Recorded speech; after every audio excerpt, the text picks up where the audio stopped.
এই দিনে বাংলা ভাষার জন্য আমাদের দেশের আন্দোলন করেছে, জীবন দিয়েছে, শহীদ হয়েছে।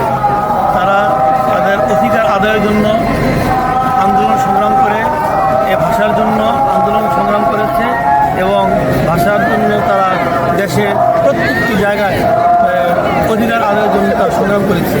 ঠিক আমরা আজকে এই দিনে নতুন করে শপথ নিলাম যাতে আমরা নতুন আরেকটি বাংলাদেশ এদেশে গড়তে পারি, আর সেই বাংলাদেশে নেতৃত্ব দেবে আমাদের বাংলাদেশ জাতীয়তাবাদী দলের তারুণ্যের অহংকার জনাব তারেক রহমান।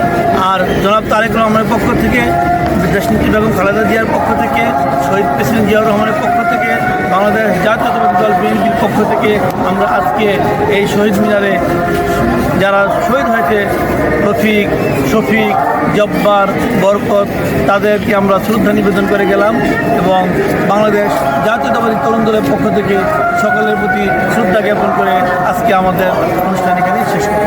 আসসালামু আলাইকুম।